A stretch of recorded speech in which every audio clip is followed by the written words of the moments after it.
And we are live right here on HRS Late Nights. As always, it's your host, Tony Cutillo, powered by Heat Ratio Sports Network and partner with, as always, Win Sports and Better, where you can get some free money. Check out the description right there for some matching bets, because there's tons of bets to be made when it comes to Super Bowl time. I'll tell you, man, I needed a break. I needed a break, man. Like I it's so crazy. We do the show, and as always, make sure you like, you subscribe. Hey, shout out to Dave Gleckner too tonight with the all new debut of the Bell Ringer report, which obviously you can get on Heat Ratio Sports, and as well as Dave's own YouTube page, which is featured on our page as well, which is Bell Ringer Sports. So make sure you check that out as well. Dave has some fantastic knowledge and passion when it comes to all things Philadelphia and sports. But man, Adam already checking in. What's up, Adam? Says I'm getting my Kelly Green Kelce jersey framed and hanging up on my wall to go be worth the money someday. Listen, there's so much to talk about. There's so much to talk about. And we have an hour and a half to 2 hours to talk about it. Tonight, I didn't even want to have any guests. Tonight, I just want to make it about you, the audience. I want to make it about everybody who wants to talk and speak out. As always, phone lines are open. You see in the chat, the link is there. If you're watching on Facebook, the link is there. And I say this all the time. You're watching on X, the link is there. I shouted this out on Instagram as well. I didn't figure out the whole live thing yet, but I'm not really worried about that because we're treating this like radio. This is basically live streaming radio at night. Who else are you listening to right now at 11 p.m. that's giving you some kind of substance? I'm going to be honest with you. Nobody. So you listen right here. Heat Ratio Sports, Late Nights with Tony Cutillo, and we will bring you everything that you need. And I want to make this, again, fully interactive. I want to talk about so many different things, talk about some observations that I see. But I will say this, before we even get into the despicable and disgusting and deplorable game that we watched yesterday, that unfortunately, I hate to say when I'm right. Like I hate it. I do. It sucks. Okay. It really does.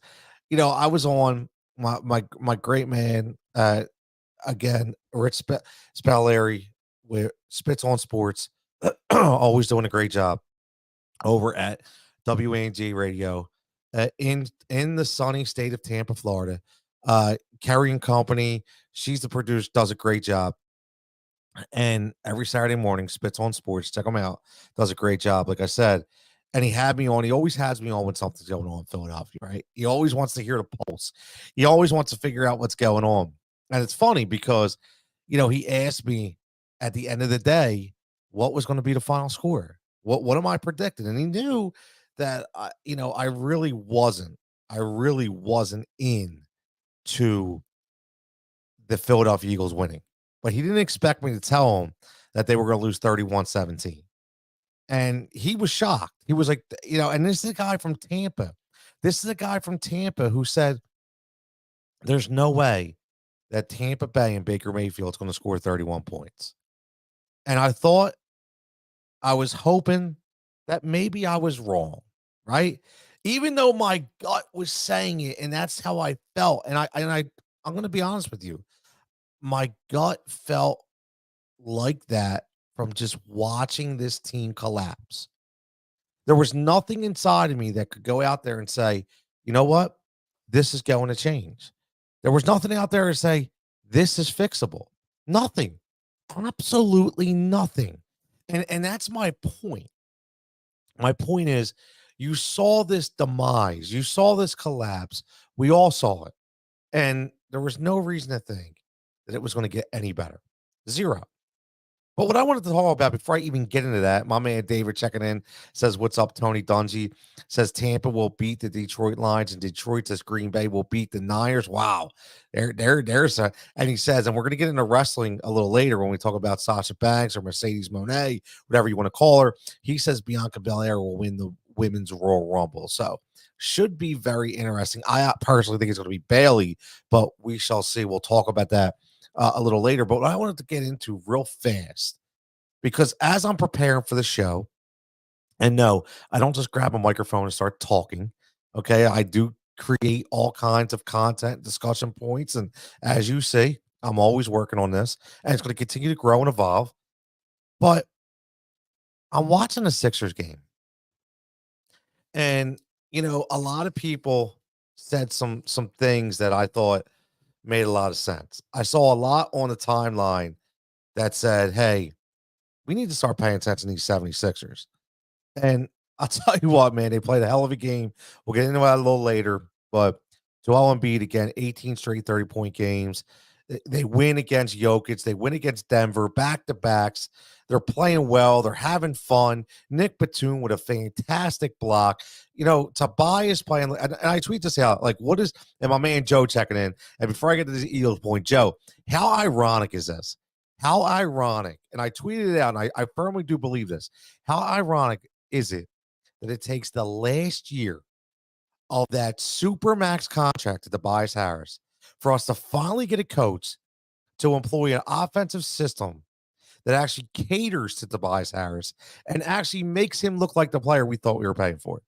And it's his last year. It's so crazy. It really is, man. So we're going to talk about all that. I want to get into some DeVonta Smith talk because I think DeVonta Smith was the only guy who I feel like actually said, I want to come out and play, right? Actually said, I want to come out and play. Look, my man Joe says Tobias doing his 2 weeks of service before he falls asleep. Keep him because Nurse will stay on him. I'm serious, man. I'm actually excited. I like to see him play. He actually looks like he has some Clipper magic left in him, which is pretty cool. My man Jamie checking in says Maxey costed me in the second half, needed 12.5 PRA, and he only got 12. Ooh, dude, that hurts. That absolutely hurts. Right now, just so you know, just right now, I'm really deep in a parlay right now. So I'll be watching this as we talk because that's all I do is I do parlays. I love parlays. And right now I got an SGP going. I actually have two going, but the one actually already hit one leg. We got Russell Westbrook. I need 5.5 boards. I need Josh Giddey to give me 15.5 points plus rebounds. And I had Lou Dort at alternate 10 plus points. He already hit that. So we're looking okay on that.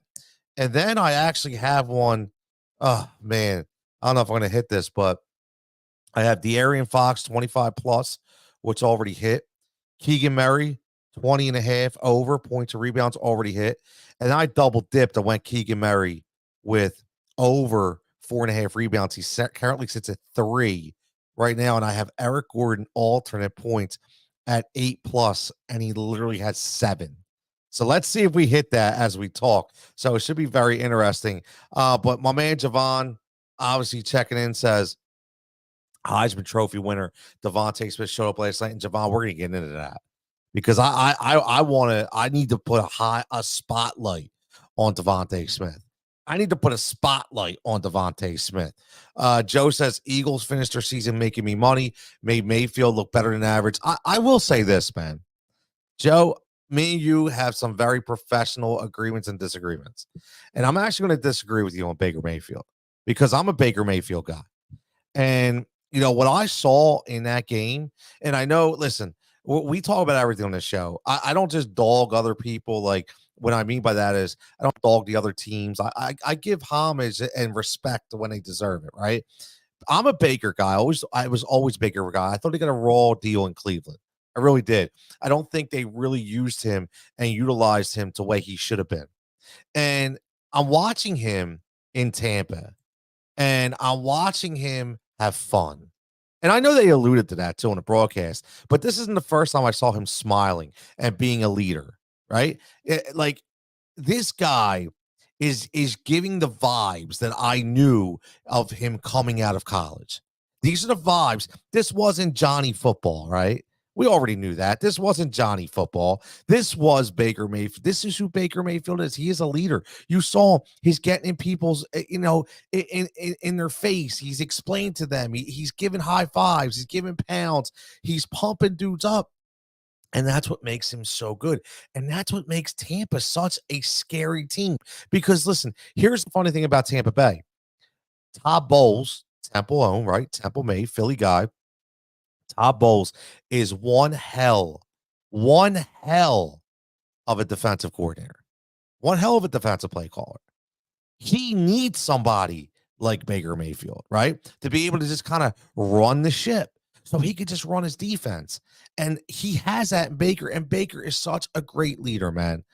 Such a great leader. And listen, I agree. Joe says perfect. He's like, I like Mayfield too, like his fire.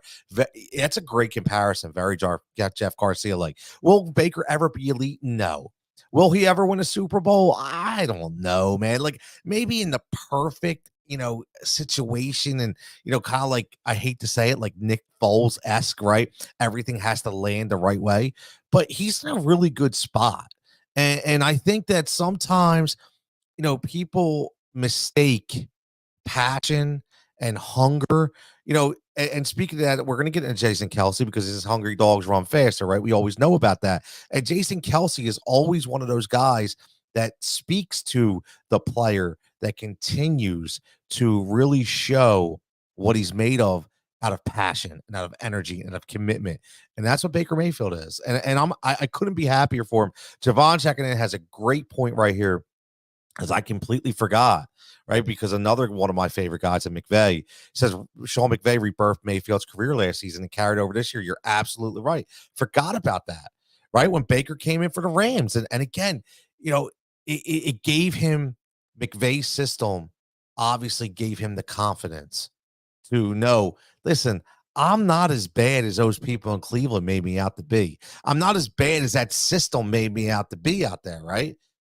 I mean, somebody mentioned it on, yeah, I think it was HRS Live, and it mentioned the name Freddie Kitchens. What a stiff. Freddie Kitchens. Think about it. This dude never even had a chance. And now he gets McVay, who's top 2 play caller in NFL behind my man Kyle Shanahan, in my opinion. And now he gets his career rebirthed a little bit, gets some confidence, and boom, now he gets the keys to, and again, to Tampa following Tom Brady. Think about it. Like it couldn't even be any worse, right? To follow a legend, and he still comes out on fire. So kudos to my man Baker. Jamie says, I had that saying Giddy PR, paired it with and B points, and oh, nice. Keegan married PRA. Yeah, Jamie, I'm a huge SGP guy. I love the SGP. So again, that's why I do a lot of work for WinDailySports.com. So make sure you're checking them out. Great partners of the show. Tons of deals. If you're ever looking for, obviously you're probably signed up for a bunch of books, but I probably have about 8 to 10 partners that I can actually, talk to you about, depending on what area you're in. If you want to sign up and get those free deals, I can definitely take care of you right there. And we can play those SGPs every night, because that's what I like to do. Joe says, I tweeted last night, DeVonta oh, I love this. See, this is where me and Joe are on the same page. 100% on the same page here. When I was watching that game, that reminded me of T.O. in the Super Bowl with the, coming back from the broken leg. I'm not gonna speculate on anything, and I'm not gonna say AJ Brown should have played, or maybe AJ Brown, kind of held himself. I don't know, and you know what, it's not for me to call, right? I honestly, I don't even want to get into that. All I want to say is I know for a goddamn fact that DeVonta Smith said, and you've been witnessing it. You've been witnessing it in the locker room after the games, the way he's talking, the way his expressions are, the way he's coming out and being vocal, right? You're going to get a different answer from AJ than you're going to get from me. He came out. And he was basically telling you, I am the leader of this team, man. This is what I am the leader of this team. And that's the huge part that I loved to see from DeVonta Smith. And like you said, Joe, have the seat going forward. This is, I couldn't fit it in, but I want to put DeVonta Smith, leader of the new school, right? And that's the old school hip hop vibes, leader in new school. If you don't know who leaders in new school were, that's where Busta Rhymes got his start, right? Leaders of the new school. So we're gonna need a new school because guess what? Going forward, again, no more Jason Kelce. Most likely no more Fletcher Cox. No, probably no more Brandon Graham. Right? Think about it, all the guys that really breathed the culture of the Philadelphia Eagles are probably going to be gone. And we're going to be looking for that new leader. And again, I agree with Joe. This is the guy. He plays much bigger than he is, he says. And he does it like there's a reason why I call him Skinny Batman, but he's got a heart of steel, man. He really does. And he put it all on the line. He's the one guy who showed up, in my opinion. The one guy who showed up to play last night was DeVonta Smith. And I think we really need to look at that going forward because, again, like Javon says, Heisman Trophy winner DeVonta Smith showed up last night. And that's huge. My man Thomas checking in. What's up, Thomas? He says, I think it's time for y'all to get a new head coach. Maybe. Yes. Yes. 100%. For anybody out there, and Thomas has some good candidates out there. You're right. And we're going to get into that because my man Javon, okay, who's part of this show always, he wrote a great article today. We're going to get into that. And he profiled some of those coaches that are out there and what he thinks of that. So I'm going to give you that information later so you can go check that out. We're going to highlight some of those guys because I think it needs to be talked about, right? It needs to be talked about. And Thomas, if you hear somebody in the mainstream media act like they need to give Sirianni another chance because of his track record and this and that, honestly, their eye test just fails football to me because that team 100% quit on their head coach. And if every single one of those guys are there to save Nick Sirianni's job, they would have not gone out. They would have not gone out like that at all. They wouldn't have. And, my man Thomas said that dude's a clown. Listen, you know what? I think maybe he got a little ahead of himself. Some of those theatrics and some of those little antics on the sidelines. I saw a great meme today where it was the Kansas City game where he literally was giving a finger to Patrick Mahomes right in front of Hurts. And Hurts was like, actually put his hand down to get his hand down. Was like, yo, dude, enough.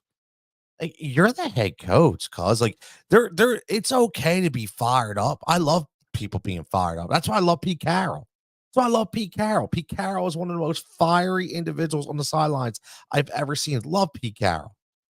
But Pete Carroll is fiery and professionally fiery. Nick Sirianni took it to a different level, and I kind of think again, I think that might have caught up to him. Now, Joe says after Goddard's TD, Smith was barking on the sideline. Yep. He wants the ball and could go get it, saving many bad passes. Exactly. Like he kept saying, feed me, man.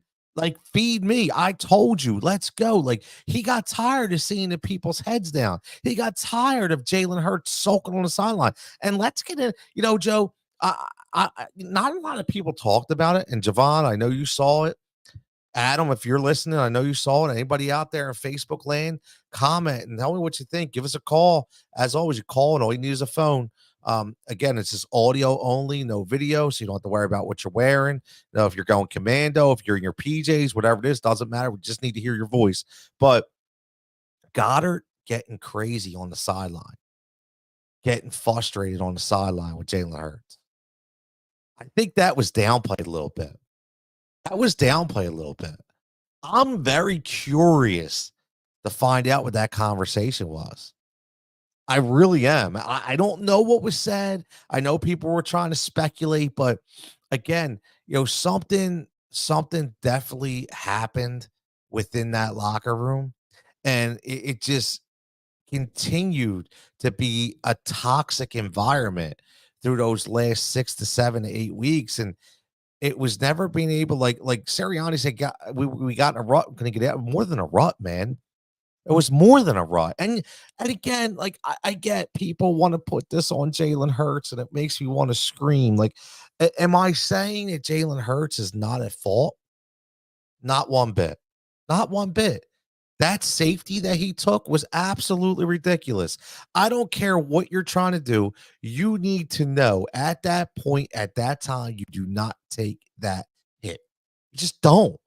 You have plenty of opportunities to throw the ball away. But again, he will tell you that himself. We don't have to harp on that. But I definitely, I tweeted it out, and I tweeted it out, and I thought it was great because, and I love this, right? I love what Javon says.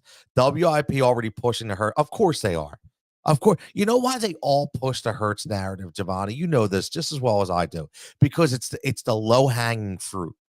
It's the easy clickbait. It's the easy ratings driver, right? It's very simple, right? Jump on Jalen Hurts because, like, me and Javon and Joe and even Tom, any one of you could probably formulate the same. Or he got paid $200 million. Blah, blah, blah, blah, blah, blah. Stop it.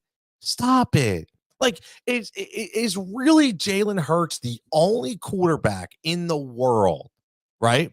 The only quarterback in the world who got a contract and had a bad year. Again, it's the fraudulent society that we live in. Okay. It's that fraudulent mentality.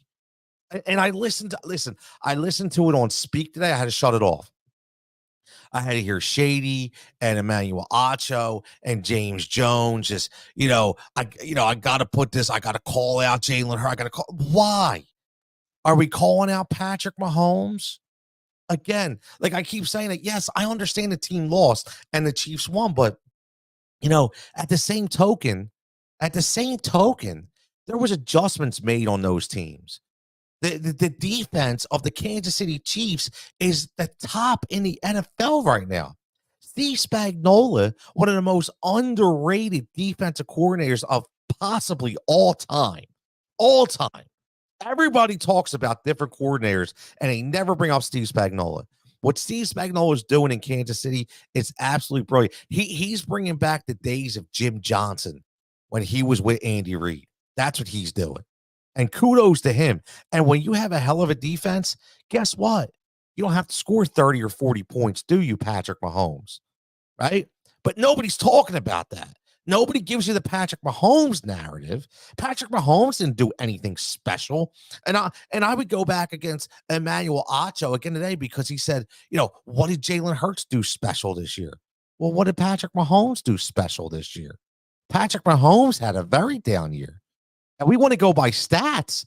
We can go by stats all day. So again, and Javon, you're absolutely right. The bar can. I had to shut it off, man, when he came on and Barrett Brooks was finally like, stop. Like, just relax. Like, again, Michael Barkan, can I please tell you something? What are you? Are you a host, an analyst, or a fan? Because what you did on that show to open up to me was embarrassing, was absolutely embarrassing. And you shouldn't be back on. Because what you did was you let your fandom speak for yourself. That's what you did. You let your fandom speak for yourself. And if you're going to do that, then you have no place on a microphone. Zero. You have to break this game down professionally with an open mind. And again, that's why when you're professional, like, I'll be honest with you, man, I could have went on last night right into the game and I could have went crazy. Not at Jalen Hurts specifically, just at the entire team. I could have went absolutely bonkers, but I decided not to. I decided, you know what? I want to breathe a little bit. I want to look at this, right? I want to break this down. And I want to see what kind of observations I can make. And it's exactly the same way we all need to look at this. And I tell you, man, like, finally, and I know everybody talks about, Dan Orlovsky, and it's cliche to talk about Orlovsky as being the quarterback whisperer, but Orlovsky knows his shit. Okay. And I tweeted it out, Give me a follow. Make sure you're following at Heat Ratio Sports on X if you're an X guy. And I tweeted it out because, again, I thought it was finally the best thing I've seen. And what I tweeted out was it was on NFL Live, and finally, somebody broke it down the way it should have been broken down. And I say that because for some reason, man, for some reason, we never break it down correctly. And they talked about specifically about not being prepared for the blitz. They talked about coaching. Jalen Hurts, here you go, just that 25 at 35, 250 and a touchdown. So, can I ask somebody something? Last time I checked, 25 at 35 for 250 isn't the worst thing in the world, is it? He was pressured on 20 of 39 dropbacks. Half the time, he never even had a player to throw to in the middle of the field. He had players running into each other, playing, going to the same post, going to the same routes. What's the guy supposed to do, man? What's he supposed to do? Again, I don't know. I don't know what he's supposed to do. And I don't think he knew what he was supposed to do. He was so confused with so many different things. And here's what I will say. What I really, really think was happening. And I'm sold on this, man. I'm sold on this. Is I think that this was all Sirianni. I think Brian Johnson came in with a plan and Sirianni continued to overrule it. I really think so. I do. And I think that's why a lot of the animosity you start to see on that sidelines was coming up. And I don't understand this narrative that keeps being thrown out there. And Joe, you're absolutely right. He says Bart can't steer his show. I don't know how he sticks around, man. I'm going to be honest with you. I have no idea. I don't get it. He says exactly, T, stop being the show. Why have analysts if he's going to be a clown talk over? Exactly. Like Barrett Brooks was actually trying to prove a point, right? You have one of the greatest quarterbacks in Philadelphia history in Ron Jaworski on the show. He's trying to actually give you what he saw. Hey, Michael, I don't give a shit what you think. I want to hear what Joel's thinks. I want to hear what Barrett Brooks thinks, a guy who played on the offensive line, a guy who's played in this city. I want to hear what Reuben Frank thinks because he's been a credential reporter and writer for so long. Barkhand, you are nothing but a mouthpiece. That's it. So we have too many of them in this town. And again, we'll never have people on that staff. Like my man Starship, that we go back and forth with. I go back and forth. Great dude, man, on X talking about Seth Joyner. And again, you'll never see Seth Joyner on this squad. He talks too much. Like this team cannot implore anybody with any kind of brain and voice because they want it done his way. They want it done their way. Remember the gold standard. There's a reason why this organization labeled themselves as the gold standard. Very simple. Joe says most impressive thing about Orslowski is he was able to tuck his ears in hell. Yo, he does have some big ears, man. It's crazy. Crazy. But I'll tell you, man, he is one hell of an analyst. He really is. And here's a great point. My man Joe. I think Hurts had a 100 rating and D had 4 sacks. That's a winnable game most times. Again, why is Jalen Hurts becoming the narrative? Why? Yes, I get it. His body language was off, but I'm going to speak to the masses out here because I was told at one point in time, I was told that I was not allowed to read body language. I was told that reading body language was ridiculous, that you can't go by that. But now all of a sudden, people want to jump on the body language thing, right? Like I said it. I didn't I had to do this, man. I had to create the late night show because number one, I felt like there's nothing on after 11 o'clock, and I'm always up till like 1 o'clock every night anyway. And I looked at it as though actually have a professional opinion here. Like, and I'm gonna be honest, I'm not gonna come on here and scream. I'm not doing that anymore. I'll get animate and I'll get passionate, but I just I want to break this down professionally and analytically and look at it and say, what is our best course of action here? And I still say time and time again, no matter how much I go back and forth, that there is absolutely no way that you can bring Nick Sirianni back. I don't see it.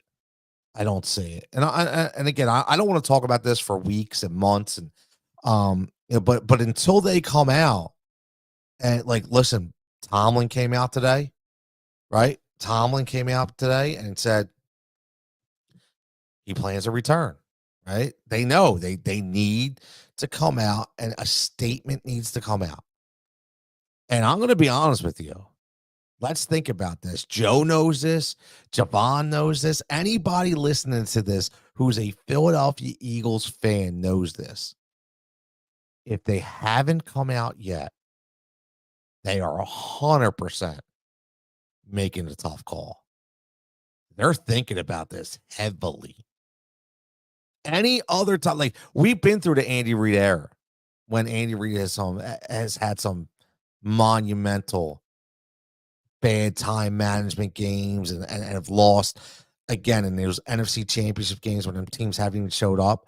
I mean, my God, getting out coached by John Fox and get by Jake Delhomme. Like, are you kidding me? Ricky Manning Jr., remember that game? Like, that was a joke. But again, they came out right away and said, Andy's our guy. We're going to get it right. I heard nothing from Howie, nothing from Jeff. I'm telling you, man, it's happening. I'm going to be honest with you. It's happening. It's happening. And, you know, it's happening because we know how this city operates when it comes to their football teams, and they have to do best for business, right? They have to do what's best for business. And this is one of the, you know, who said this great was, of all people, Keyshawn Johnson. I listened to Keyshawn today because, again, I don't normally listen to all those shows, right? I just threw on Undisputed. I watched a clip because they were talking about the Eagles. I like to hear what the national narrative is going to be, even though we kind of know what it is. But I really like what Keyshawn said today. Keyshawn said, Philadelphia, he talked about the fans in a positive light. And he said, Philadelphia is one of the only sports teams in America where their fan base can make decisions. They weigh heavily on the fan base. And why? What's best for business. I never in my life of watching, covering, talking Eagles saw and listened to basically hearing a pin drop for the entire week where nobody was even enthused about a playoff game for the Philadelphia Eagles. That's bad for business. Very bad for business. Somebody threw popcorn at Nick Sirianni, right? Again, stupid, idiot, moron. I get it. But again, that's the top of the iceberg getting ready to break. That's the fan base. Obviously, they would always sell out games and all that. We get all that. But they are a very powerful voice. And Jeffrey Lurie thinks about what they say a lot. And I'm telling you right now that that's going to weigh heavily. And Keyshawn was right. He thinks Sirianni's going to be gone. And I agree with him. I agree with everybody. I don't agree with the people that say he'll be back because I think they're just looking at, they keep saying the body of work, the body of work. It doesn't matter. I don't care what you say about the body work. It's completely different. Let me ask you, everybody, this right now. Let's on the fly right here. Let me ask this question. If, and I know the answer, right? If this is a different coach, so if this is John Harbaugh, say it's John Harbaugh, and this monumental collapse happens, John Harbaugh gets a second chance, obviously. That is called a body of work. Okay. Nick Sirianni, I don't care what he's done in 3 years. That's not a body of work. It's not a body of work.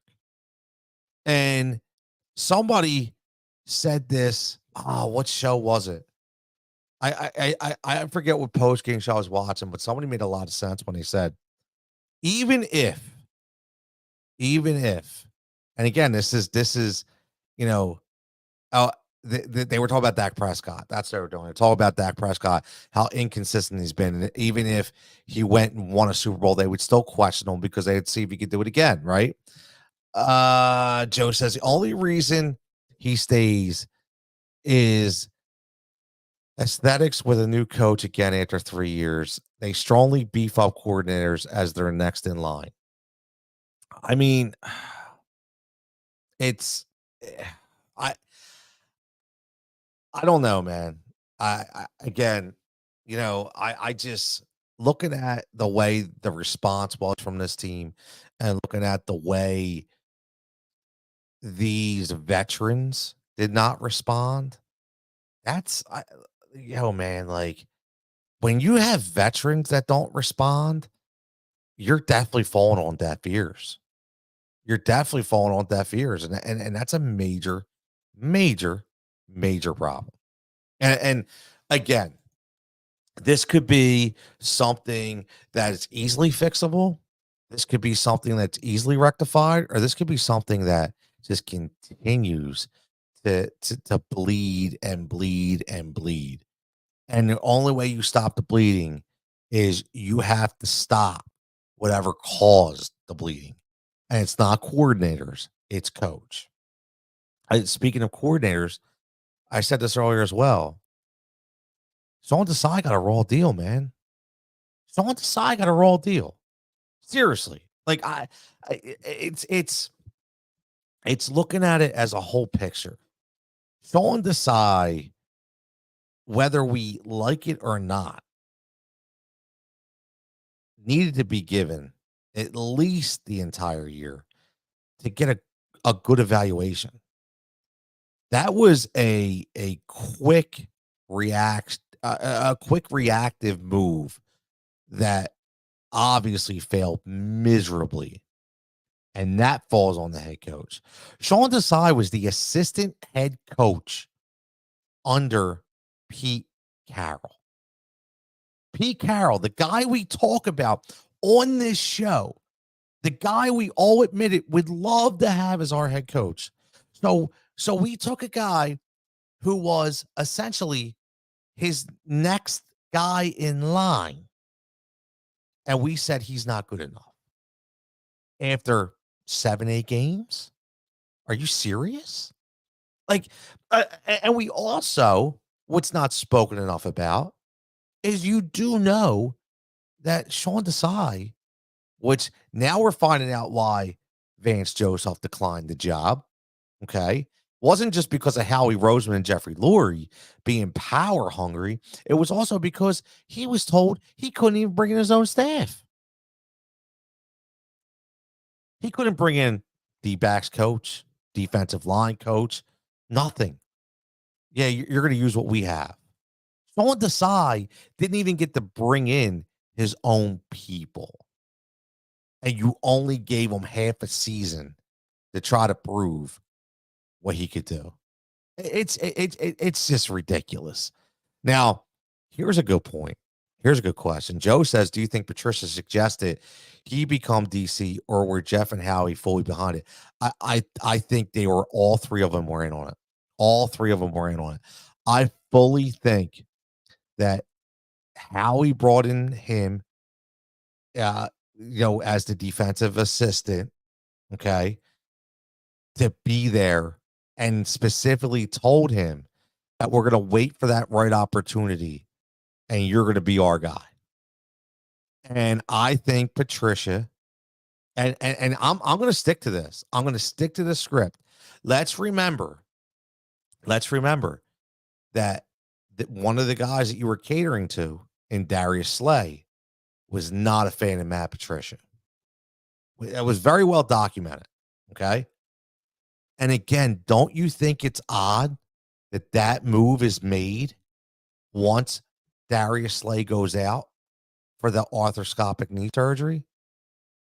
So, god damn, you're right. Matt Patricia said something. Say, you know what, Jeff?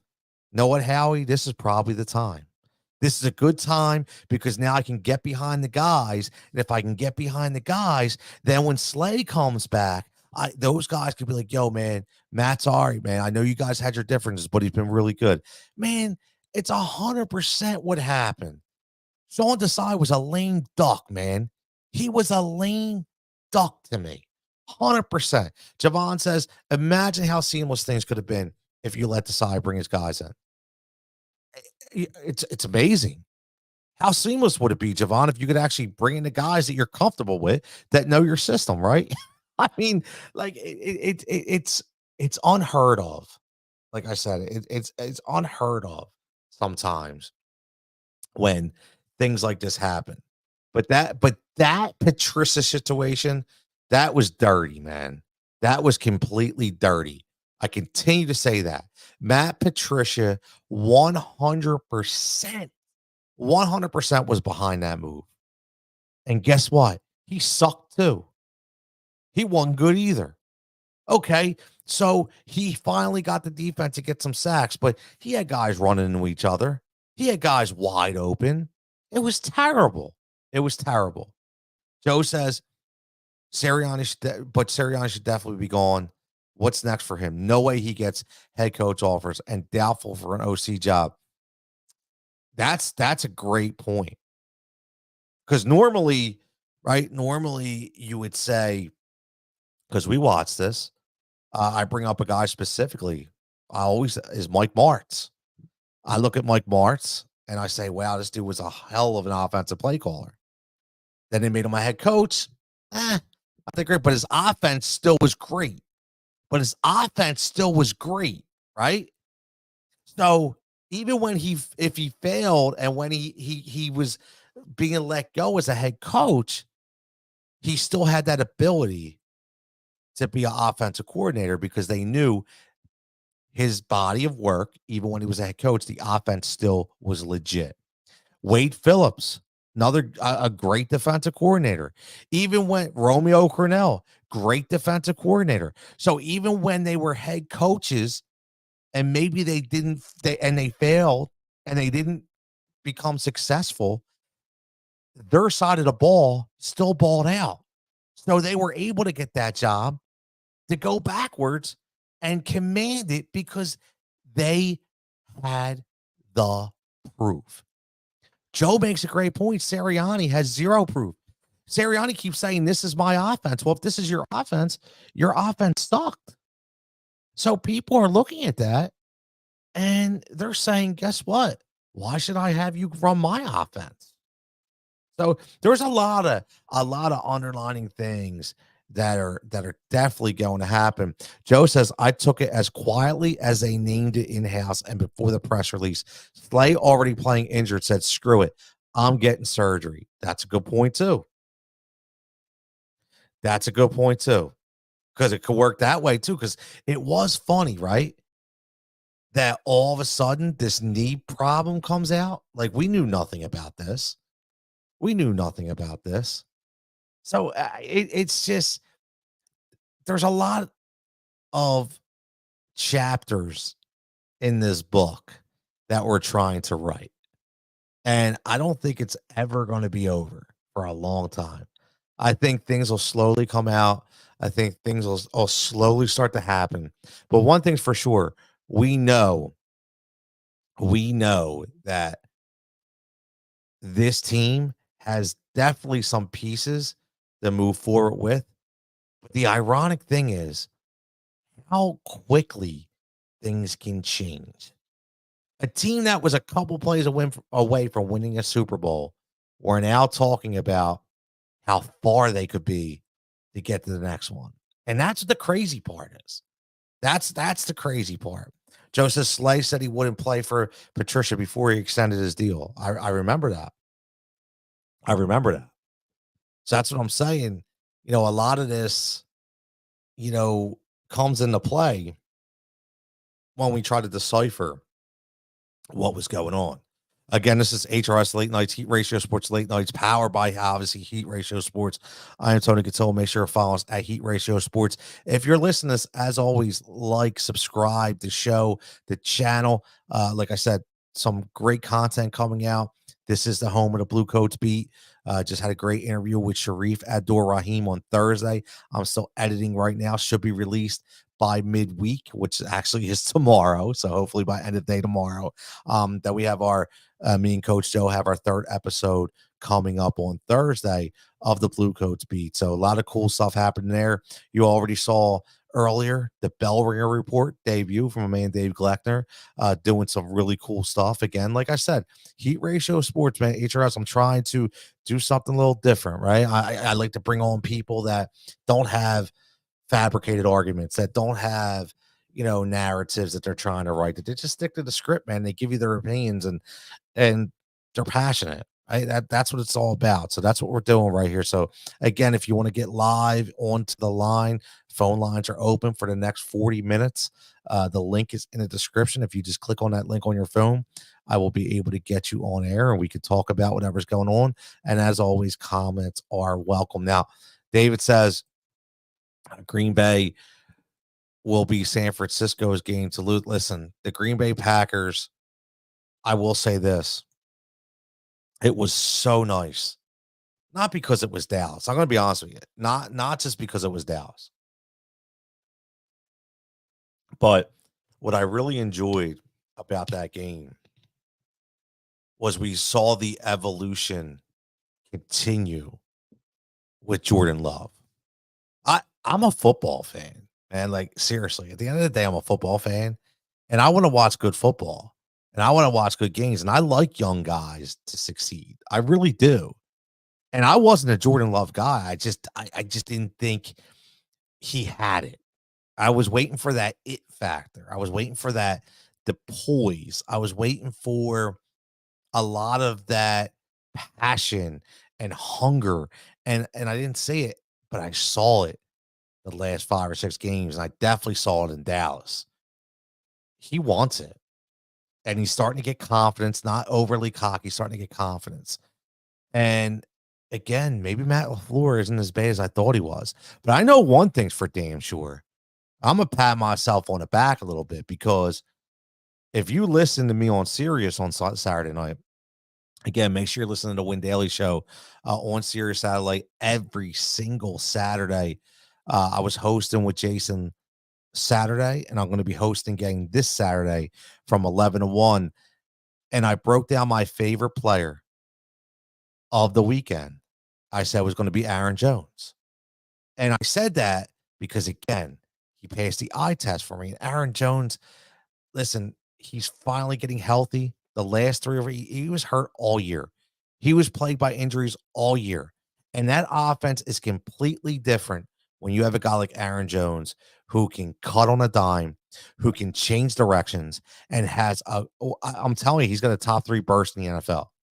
And you saw it, and the Dallas Cowboys had no response from him. So, yes, David, I like Green Bay, but it is a very tall order for them to beat San Francisco. It really, really is. Now, let's talk about I want to talk about head coaches. Let's get back to talking about head coaches. Let's talk about, what could we see in the coming weeks, right? What could we see in the coming weeks? And what I will say is, let me see something here. I'm very curious to see what way the Eagles go here. Now, I'm gonna throw this up here. Make sure you're checking this out. My man Javon always does good stuff. Good friend of the program. I'll put this post in here. This is Javon's article right here that he writes. So make sure right here, make sure you get to this because we're going to cover this right now. And again, Javon talks about 3 head coaches the Eagles should target to replace Nick Sirianni. And you can get this at section215.com. The link is right there. Make sure you're checking it out. Javon does fantastic work. He's one of those OGs, I say. You can follow him at Javon10 on X. Always has some great stuff he puts out there. And he talks specifically about 3 guys that he wants to look at. And this first guy he talks about is Mike Vrabel, who I love. Love Mike Vrabel. And he opens it up by saying, with the Eagles struggling mightily on defense this season, it wouldn't shock me to see them go after a defensive-minded head coach, which, and Javon knows this, would be completely different than what we're used to with Jeffrey Lurie, who wants offense, offense, offense, offense. However, if you bring in a really, really good offensive coordinator, then you know that you can make this work. Just to give you an idea. And, Javon throws some great stats here, and it saves me from doing the research, so I thank him for that. Philly was ranked 31st in passing yards per game, 252.7 a game. We signed 2 guys in James Bradbury and Darius Slay. And I think Slay's had a decent year. Bradbury just had a horrendous year, which is shocking to me. But those 2 guys, whether it was the nickel coverage, whether, it was the safeties, I don't know, but 31st is terrible. 10th in rushing games allowed, which, okay, weren't horrendous, but the worst is 30th in scoring defense, man. That's 25.2 points per game. And I think that's what you have to look at. I think that's one of the stats you have to look at, because looking at that, it shows you that when you are an offensive play caller and you know that your defense can't stop anybody, you're trying to do more than what's actually the script. You're trying to go above and beyond, and you're trying too hard. Sometimes it just doesn't work. And again, that's what could have been happening to Jalen Hurts.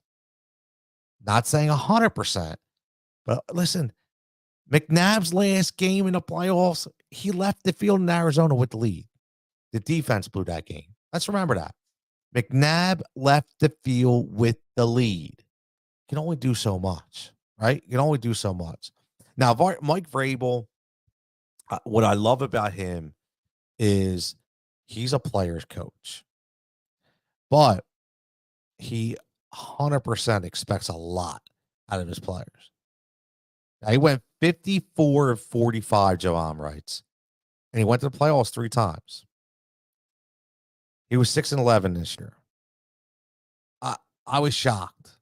Listen, it wasn't Mike Vrabel's idea to trade A.J. Brown and draft Treylon Burks. Wasn't his idea, right? He already knows that Derrick Henry is gone. He knows that this team is changing a little bit, and I think that they knew that as well. And he flourished with Ryan Tannehill because he's more of a veteran kind of coach, which I think, looking at this roster, looking at some of these guys that are just starting to get to that next tier in age, I think this could be a really good fit. I do. I think this could be a really good fit. Joe says Atlanta interviewing Harbaugh is funny to me. Seems like it could be contract leverage thing to take to the Chargers. Yeah, there's no way. There's no way. They interview Belichick too, so it's great, man. Joe says Julian Lurie, which is Jeffrey Lurie's son, and the analytics department loves the high flying offense. Love to see a defensive minded head coach, but highly doubtful. I agree, But every now and then, if they look at this the right way and they bring in like the next Shane Steichen, right? They bring in that kind of guy, or maybe they get a guy who doesn't get a head coach job like a Eric Bieniemy and is willing to take an OC slash assistant head coach job, and you bring him in. There's a lot of ways this can go, right? A lot of ways this can go. Javon says, "Ah, man, you don't have to appreciate that. All, bro, seriously, it's all good, man. I love your stuff. You know that. And I want more people to get their eyes on it. So if I can help where I'm at, and I agree with you. So I love it, man. And it helps me too. Less research, brother. So I appreciate it. So again, make sure you're following that article from Javon at section215.com. I put it in the comments, talking about these three coaches that he thinks about. We're gonna get to the next one soon. He says the Commanders had the worst passing defense and was right there with the Eagles on scoring. Their defense, not great company. It's so bad. So bad. David says Jim Harbaugh yeah, I could see him being an LA kind of guy if he does jump ship. If he does jump ship. Now, Joe says Ray Rhodes was already here when Jeff bought the team. Check that out. He was the last defensive minded coach under Lurie. Yes. Yeah, because again, you go Andy, who was offense. You go Chip, who was offense. You go Doug, who was offense. And you go Sirianni, who was offense. So he went strictly to offense, strictly to scoring points. But I'll tell you what, I think after seeing a lot of this year, I do think his mindset might change, Joe. I do. I think his mindset might change a little bit. And it has to. It just has to. Now, number 2 on Javon's list is a really intriguing one. I really like this. He cites Eric Bieniemy. And he says Bieniemy shockingly hasn't been mentioned for any head coach or offense coordinator roles. I'll tell you what, Javon, and I'll say this to everybody. I don't know what the hell's going on with Eric Bieniemy, but I'm shocked that he wasn't just named the next head coach. And I for the Commanders. Now I know that they had their ups and downs. I get it, but he actually had that offense working well. Look, and you know what? Javon writes right here. He says this season, the Commanders' offense had their series of up and downs as they were working with first-year starting quarterback at Sam Howell. The team's overall stats weren't great, but we remember what Bieniemy did in KC with Andy Reid and Patrick Mahomes. They were creative, had motion, and scored points. Listen, there was games that Sam Howell looked like a Pro Bowler. That was because of Eric Bieniemy, and it was only his first year. And Eric Bieniemy went to the best place he could to give him the best shot to be a head coach, because he figured even if Ron Rivera wasn't going to be fired, that Ron Rivera only probably had a year or two left anyway before he was going to hang it up. And I'm shocked that they just didn't give it to him. And I'm going to be, I'll be honest with you, man. If they bring in another guy over Bieniemy, man, that's just wrong. There got to be something going on if that's the case. But and he says, Philly's offense, this is what Javon writes, Philly's offense was stale this season, didn't have an identity, which Nick Sirianni and Brian Johnson couldn't solve. At the same time, I also understand Bieniemy will be a long shot to be the head coach of Philly, as the front office could go with an established guy after the Sirianni experiment flamed out this season. Again, and Javon has some really good stats in here, so make sure you're checking it out based on what Philly and Bieniemy did this year. Then he goes Ben Johnson. His number 3 is Ben Johnson. I actually, this is a dark horse to me. He says Johnson one of the trendier head coaches as candidates this season, as he's taking the Lions offense to new heights.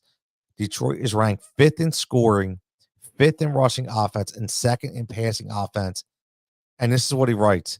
And he's doing this with Jared Goff at quarterback, who has reinvented himself in the Motor City after struggling with LA. And right there alone, like, I'm not a Goff guy. But again, if you're able to elevate Jared Goff to that next level, I'll tell you what, man, you're doing something right. Doing something right. So make sure you check that article out. And I think Ben Johnson, he he could be out only because I do think that they are going to want an established guy. I don't think it's Bill Belichick. I don't think it's Jim Harbaugh, but I do think they would. I think the best shot right now, if they were going to change, I think it would be Mike Vrabel. I think Mike Vrabel would come in here, blow Laurie and Roseman away. He would talk about team leadership. He would talk about old school type of football, but he would also talk about analytics and how they play a big part in who we want his offense to be by bringing in, one hell of an offensive coordinator. And I do. I think that he looks at certain things on this team that he loves to put the tight end in great positions. Who better to have than Dallas Goddard? He loves a big physical wide receiver who he had in D Hop. He hated to lose AJ Brown.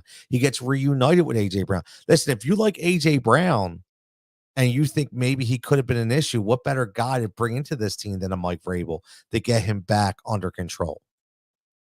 So they're the things that you need to think about, right? They're the things you need to think about. So I do fully think that, again, that if I had to look at everybody available right now, I think they would make the move for Vrabel. I do. I do. Joe says Vrabel would be nice and wouldn't push Howie for roster power. No, he wouldn't. But I do think that they would allow him a bigger voice. I don't think they obviously will never relinquish full power after the Chip Kelly blow up experiment. But I do think that they'd be more willing to give him a little bit more say than Sirianni because of his stature in the league. It's the next player, man. It's a little different, and you wouldn't see him get crazy with the antics and stuff. And I'll be honest with you, I don't think that Jeff was happy about that. I think silently he was pretty perturbed at some of the antics by Nick Sirianni and quite honestly some of the immaturity by Sirianni on the sideline. So I do think that that's something that they're definitely, definitely, definitely looking at. Now listen. I think one thing's for sure. We know, like Joe said, something's going to come out today. Whether he's going to be back, he's not going to be back. I definitely looking for some kind of definitive word on the head coaching job. But one thing we got today in definitive where was the retirement of Jason Kelce. And I think we all knew, we all saw it. I still think he could probably play. I saw a couple people write basically with some of the issues this year and the way the season ended probably made him make the decision easier. But here's a guy, when you play the offensive line, and not just the offensive line, but the center position, you're getting pounded very, very frequently. And even though Jason Kelce is one of the most athletic centers and probably the most athletic center to ever play in the NFL, still gets beat up. And this year alone, with all the quarterback sneaks and the tush pushes, whatever you want to call them, and a lot of the pass protect that he had to do.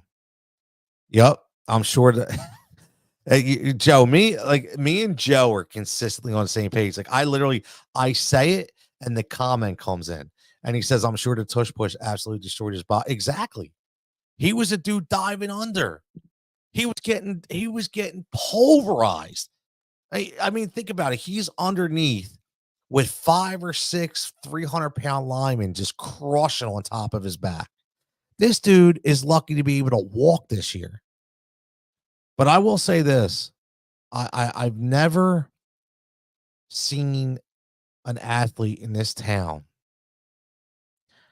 be able to play multiple sides of the fence and still be loved. And what I mean by that is, he did a lot, whether it be through his podcast, whether it be on WIP, whether it be on national radio, wherever it was, he was one of the most honest people as they come. And he wasn't looked at differently when he would stick up for his team. He wasn't looked at differently when he would kind of, refuse to comment because he kind of knew that we weren't going to like it. But one thing about him was he got this city, and there's not many athletes, past, present, and future, that did or will or do get this city. Bryce Harper, one of them. Jason Kelce, one of them. I will be honest, though, after this year, not sure if Jalen Hurts is still one of those guys. He says he was, but I think after this year, may not be. Obviously, Brian Dawkins. And I'll tell you what, I'd be remiss if I didn't say it. Greatest Eagle of all time, it's going to be close. I never thought I would say somebody could unseed Brian Dawkins, but it could possibly be Jason Kelce. Just saying. I mean, I look at Jason, like, here's what I'll do. I'll stop the arguments about who's better and who's the bigger GOAT in Philadelphia, and just say, for me personally, like I always do with the Michael and LeBron talk, I'll just say I'm extremely blessed and fortunate to be able to witness both of those guys in their prime, and just say they both were GOATs and they're both great. And let's not pin them up against one another, and just say we were extremely lucky to watch Jason Kelce and Brian Dawkins play for the Philadelphia Eagles, and leave it at that. So the biggest thing going forward, I mean, obviously memories of Jason Kelce, we're always going to remember, showing up, and talk about getting Philadelphia, showing up in a mummer's costume. I mean, think about it. You can't get any more Philly than that. I mean, he killed that speech. Hungry dogs run faster. He knew everything. He was a legend from that moment on. But again, when you think about when we drafted him, and you think about how he came onto this team and how he really elevated to the next level, he gives so many players and people hope, more than any other athlete that I've ever seen in this town. Bryce Harper was always the guy, right? Bryce Harper was always the guy, the youngest guy to come over to baseball, Major League Baseball. The pedigree was there. Jason Kelce wasn't that guy. Jason Kelce didn't know when he was getting drafted. Jason Kelce built everything on his own, and he gave everybody a shot. Me a shot, Joe a shot, DeVonta a shot, everybody. He gave us all hope. Whatever we're chasing, whatever dream we're chasing, whether we're not the biggest guy in the world, whether we're not the strongest, or not the smartest, or we don't pick up on things just as fit. Didn't matter. Jason Kelce will forever be known as, to me, as the guy who gave hope to anybody who doubted someone or themselves. That's basically how I sum up Jason Kelce.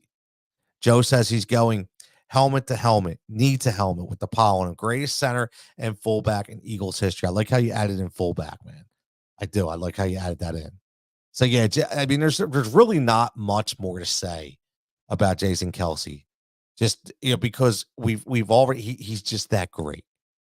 And I cannot wait to hear. I know he'll be in a booth one day. I know he'll be an analyst. He'll be somewhere. Somebody will be signing Jason Kelce, and goddamn, will he be amazing. He really will. He will be fantastic. And and the one thing is, he's always going to rep Philadelphia. The best thing, man, he's always going to rep Philadelphia, and that's what's great about him. I can't wait to see him on one of those shows. He is going to be great. Now, We're about an hour and 10 minutes into this, and I think we're gonna end about 12:30 tonight because we had a really good discussion. But again, I have to insert the WWE talk. I have to insert the wrestling talk because that's what I love. And again, if you're not a wrestling fan and you're watching this right now, you're listening to this right now, it's okay. Not everybody has to be a wrestling fan, but I am. And I love Royal Rumble season. And that's what this is.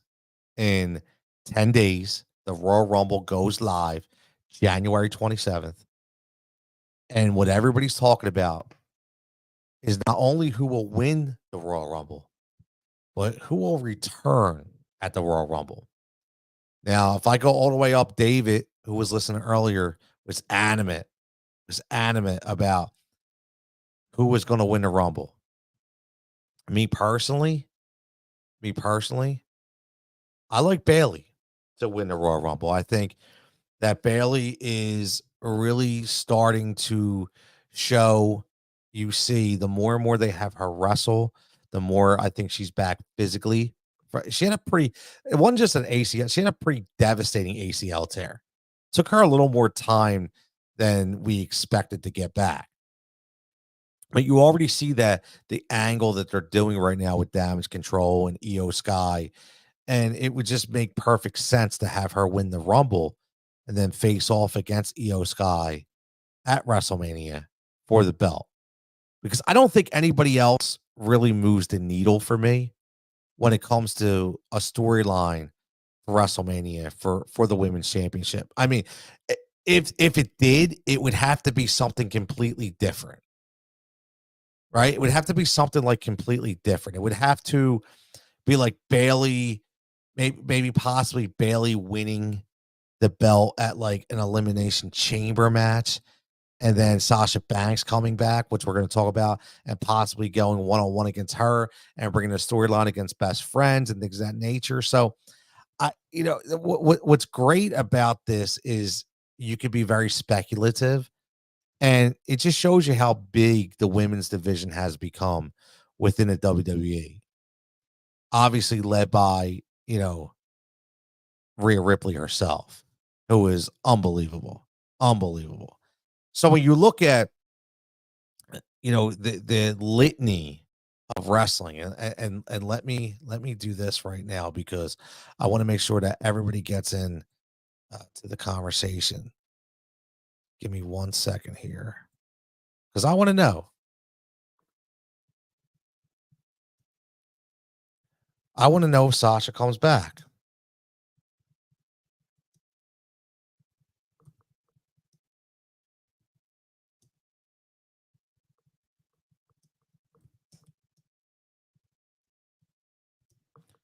And I want to know if she comes back, is she come back at the Rumble?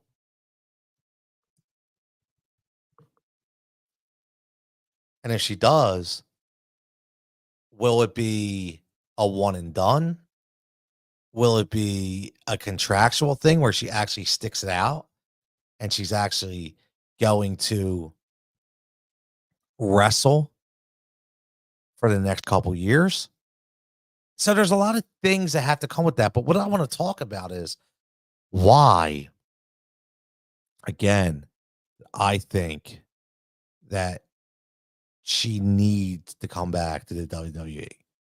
I don't think she will be looked at anywhere else like she's looked at in the WWE. I really don't. I don't think she will be. Here's the other part of why I think she needs to return to WWE, just for storyline purposes. Not only am I a huge fan, the legit boss character to me is one of the best in the women's division of all time. When she first really owned that character, coming in the Escalades, coming in with the name rings, coming in with that ghetto fabulous, right? That ghetto fabulous mentality, which I love. It took off. It took to another level. Her mic skills were very polished. And let's remember why. She owed that all to Dusty Rhodes. Because remember, Dusty Rhodes at that time was working with NXT. And he was one of the guys that was working behind the scenes. And he actually is the guy who came up with the legit boss character. So knowing that, this makes perfect sense. It makes perfect sense for so many different reasons. Number one, Charlotte Flair out for a year. You need somebody else to pick up the Charlotte Flair baton. Becky Lynch already talking about moving on, retiring, being a stay-at-home mom. It's very hard for two wrestlers who are mom and dad to be on the road and raise a family. It's hard enough if you have one, let alone two. So I think we all know that's coming to an end. Another huge personality within the WWE that is going to need to be replaced. And then you look at the storylines that can be created with Sasha Banks. Who else have we seen get out of a nice Cadillac limo? Jade Cargill. Who else is flashy with glitter and colors? Bianca Belair. And here's the wild card. Here's the wild card. We talk about Cody Rhodes all the time, being the great ambassador of WWE, wanting to end his story, talking about winning a belt that his dad couldn't win. Well, tying Sasha Banks to that mindset and to that lineage of the Rhodes family, what a better way than have Brandy Rhodes debut and be fighting in that storyline with Sasha Banks. So it all adds up. Now, Sasha obviously thinks very highly of herself, and Sasha likes to be paid the way she wants to be paid. Unfortunately, I don't think WWE has that same mentality. And I don't think WWE is ready to lay down that kind of dollar figure for Sasha Banks. However, I do think that eventually cooler heads will prevail. And I think seeing CM Punk come over to WWE, seeing Trinity Fatu, right? Which we all know who she is, right? We all know who she is. So, having her essentially her last match in TNA and looks like she's back to a WWE return. Seeing everybody come that way, I think cooler heads prevail. And I think they meet somewhere and they get something done. And I do think you will see Sasha Banks in the WWE. And if it's not right now, I think even if she were to go to AEW, I think she would look and say, even the money's good. I think she would look at this competition here and say, there's so much more excitement to have. All my friends are going to be there. Bailey's there. You see the Instagram posts, like to have them all together in one company again and to kind of ride that out for the next 2 to 3 years. I think, again, it speaks volumes to the women's revolution in WWE, but it also talks about, how exciting it would be and a selling point for the WWE when it comes to bringing in this talent like Sasha Banks. So there you have it. Another HRS Late Nights in the books. Another great, fantastic show lined up by some fantastic supporters and commenters throughout the way. And again, like I said, you can get involved any way that you want in this show. You can comment, you can call in, you can obviously watch later on your way to work. But the best thing you could do is subscribe and like, and that's how you can support. Plenty more stuff ahead, man. Plenty of more stuff ahead when we talk about, again, I told you this month we'll be dropping a youth sports show, which will be more of a podcast format where we not only talk about the negative, but the positive.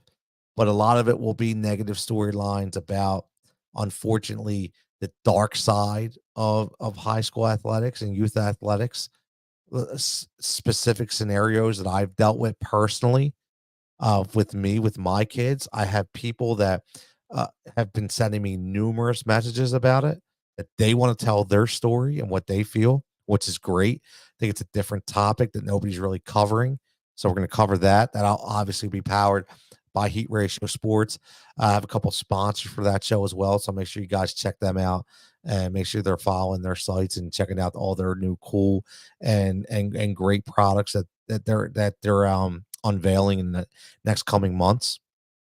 And then, like I said, the bell ringer report by my man Dave Gleckner of Fourth and Go, dropping that today. First time, check it out. You'll see it, whether it be daily, every other day.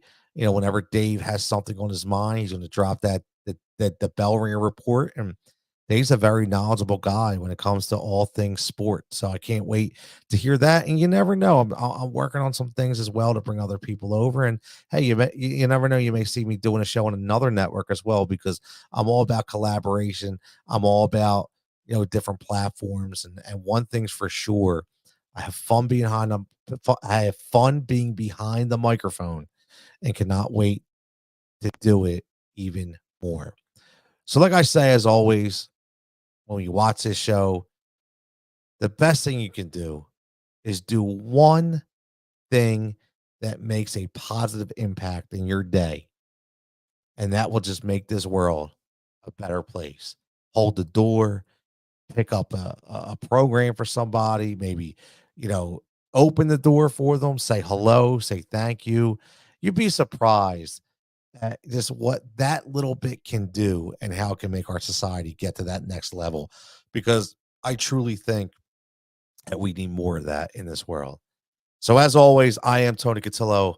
I'm the host right here of HRS Late Nights. I thank you again for a fantastic show. And again, everybody stay safe, stay healthy. We'll catch you back here tomorrow night.